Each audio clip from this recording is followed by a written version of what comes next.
Star vs. the Forces of Evil episode review. This is episode 7 of season 1, Monster Claws and Sleep Spells. In Lobster Claws, Ludo fires his minion Lobster Claws after he accidentally takes off Deerbeard's antler when trying to get Star's wand. Marco tries to help Lobster Claws become good while Star thinks he cannot be reformed. Lobster Claws is very incompetent. Like, all he had to do was grab the wand and he can't even do that right. He ends up taking off his partner's antler.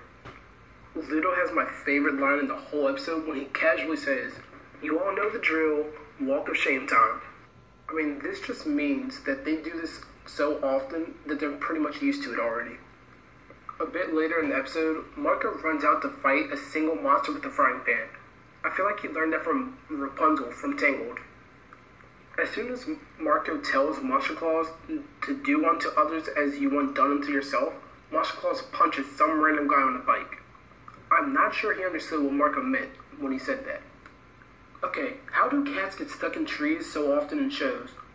I mean, I don't think I've actually ever seen a cat stuck in a tree in real life. First, Monster Claws helps a squirrel, then tries eating it. Then he helps a cat, then tries eating it. And then he even tries to eat the little girl that the cat belongs to. This monster has a serious eating problem. Because of this, Monster Claws learns that you cannot eat children, even the annoying ones. The lady who had her house on fire needs to worry more about important things in that house, other than her piano. Star is saying that she will not take her eyes off of Monster Claws for 1 second, and as she finishes saying the sentence and turns to look at Marco, a huge fire breaks out because Monster Claws has somehow destroyed 4 blocks in just that quick moment. How does Ludo know Star is sleeping? Bullfrog wasn't there to report it to him. Does he just randomly pop in trying to steal the wand? The pretend fight between Star and Lobster Claws is so obvious, and then the comments made by Ludo and the other monsters saying that he has improved just made me laugh so hard. And apparently, if Monster Claws has the wand, gravity does not work on Earth very well. Near the end of the episode, Ludo is too obsessed with Monster Claw's claws after he had Star's wand. It was sort of freaking me out. The episode ends with Marco getting punched through the portal, and I definitely did not expect it. So that was the end of the first part. Let's move on to the second. Star and Marco try to determine who has been redecorating her room, with Mr. Diaz only accounting for a small project. Marco discovers that Star has been sleep spelling, that is, casting spells when she's sleepwalking. He tries psychology to try to treat her, but learns that she is actually trying to defend herself from an intruder, revealing to be Princess Smooshy, an ugly goblin elephant princess who wants to steal Star's face so she can avoid getting sent back to St. Olga's Reform School for Wayward Princesses after escaping it. So the episode starts off with Marco thinking that Star's magic has improved and that the living room is a peaceful jungle.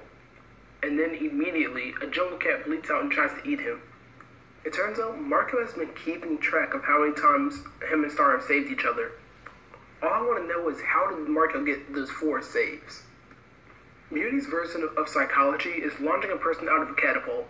I don't think that is too effective, but hey, what do I know? I live on Earth. What this show teaches you is PhD stands for Pretty Handsome Dude. No matter what you learn in school that it stands for, it only stands for Pretty Handsome Dude. I enjoy that Star has been in school long enough to already know that no test is fun. I think Star does a great Marco impersonation, and she admits that she thinks he has a cute little mole on his face. Star has the exact same answer I did for the first ink blot, which was that's just an ink blot. I love how Princess Smooshy says camera phone every time she takes a picture, and she just randomly says it. Why does this princess honestly think her and Star look exactly alike everywhere but in the face?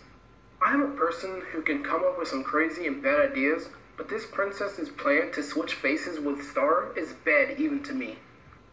Marco thinks that just because he has an A in psychology, that he can help this princess. I just learned an important lesson from this episode. Books are good for hurting people. I kind of like the way Star looks in her PhD glasses.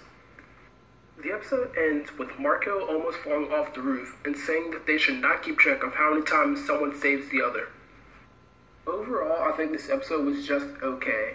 I know in the first season of shows that they have to still find their fitting and everything, but since there was nothing important to the plot here for the future, I just didn't enjoy it too much.